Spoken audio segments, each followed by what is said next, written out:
let's do this. Hi there, LARPing fiends and friends. My name is Izzy-Bella, and welcome to my very first YouTube video. Thank you for the support on the first video.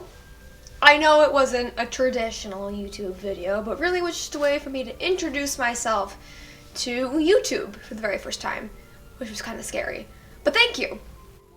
So, today I would like to talk about my time at the LARP Torakand. So, if you look up the LARP Torakand, you probably won't find much information. And that's because this LARP is going through the process of changing its name. Its old name was Lost Colonies. So if you do a search, probably search Lost Colonies, and that is why all of the pictures that are in this video have the Lost Colonies watermark down at the bottom. But before we get into my experience at this LARP, what is LARP? LARP is an acronym that stands for Live Action Roleplay and is essentially an adult game of make-believe. A good way that I describe it to people who have never played it is it's a mix of Dungeons and Dragons, cosplay, and improv. If any or more of those things sound right up your alley, this might be the activity for you. Torakand is a LARP in the DMV, the DC, Maryland, Virginia area, and it plays as a boffer LARP, which means that you get to use weapons like these! So this is a foam sword. It's squishy, you can hit against it, and these are used in battles. Yes, you get to battle people with fake swords and smack them with fake swords. It's very, very fun. Ow. So, I want to talk about my experiences going to this LARP. I'm not going to get into the logistics and game rules and things like that this time, because it's a lot. It's a lot of lots of games. Lots of games have lots of rules, and lots of games have lots of different rules. So I really just want to take the time to talk about my experiences at the two big events I've been to.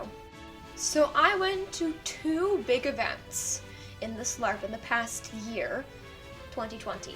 Before the pandemic, I promise we were all very safe. The first one was called the Governor's Dinner. This was only a Saturday event that lasted for about 4 or 5 hours in the evening, and this was pretty much exactly what it sounds like. A dinner. It was really a chance for new players to get to know old players and old players to get to know new players. And as a new player myself at this, that was the most helpful thing before my first full weekend event. It gave me a chance to see what the kind of environment of improv was like here and what kind of stories might be told.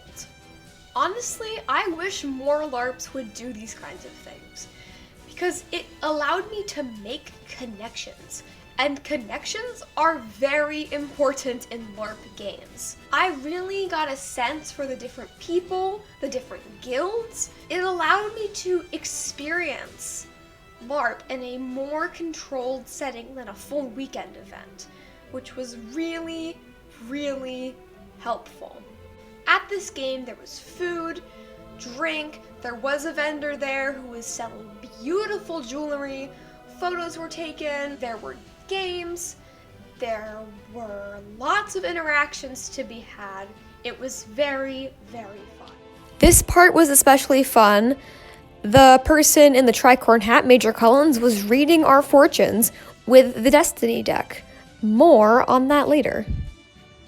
I really wanted to highlight this event in particular, because as I said, it was a great way for me to get to know people and get to know the setting and the world of Torakand without having to deal with combat rules and rules of guilds and the structure of guilds. It was really just a freelance way for me to have a great time.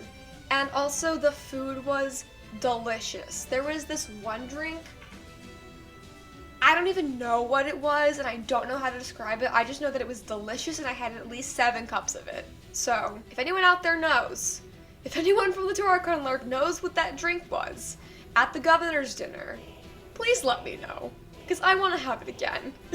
Next up was my first full weekend event, which, no joke, happened 5 days before the pandemic shut everything down. Disclaimer, we had no idea what was going to happen. Pictures were maskless, were pretty close, but that was before this was considered a pandemic, so please no mean comments about it. Thank you. How do I even start? In this game, there are different guilds. There are a couple main ones, but the main one I'm going to be talking about is the Medicus Guild, because that is the guild that my character plays in. I've always found healing in these kinds of games to be a really interesting mechanic. Every game does it differently, and every game has a really cool way of doing it. This way uses less magic, which is something I particularly like in this, because sometimes I feel like magic you can just touch and go and you're done. In this game you have to take time, at least 10 seconds, to pretend a stitch, to wrap a bandage. It just makes it way more engaging for me. This event ran from a Friday night to a Sunday afternoon. I was not there for the Friday night, but the premise of the story was pirates. Who doesn't love a good pirate story? Basically, there was a buried treasure somewhere in the town that we were in, and different pirate groups were going to come out and help us find clues, and we were going to find some treasure. I arrived there early on Saturday morning, and once I got into the game and once the quest started, it was so magical. Oh my gosh, I cannot even explain. I'm gonna try, but just so much fun and even more immersive than the governor's dinner. It was definitely more of a get to know you.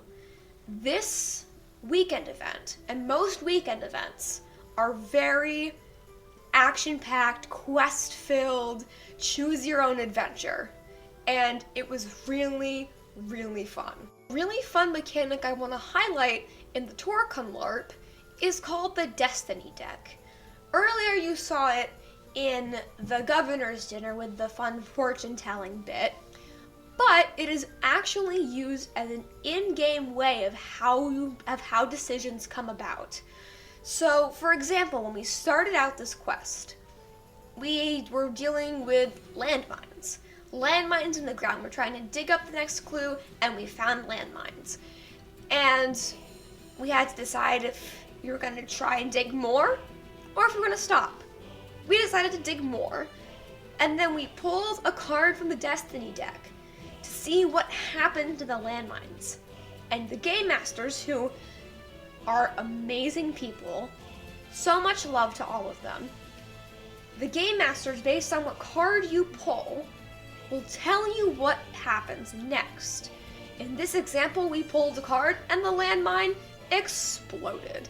Throughout this main quest of finding the buried treasure, that was the case.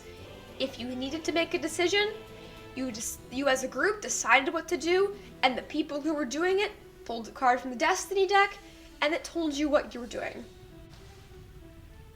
Now,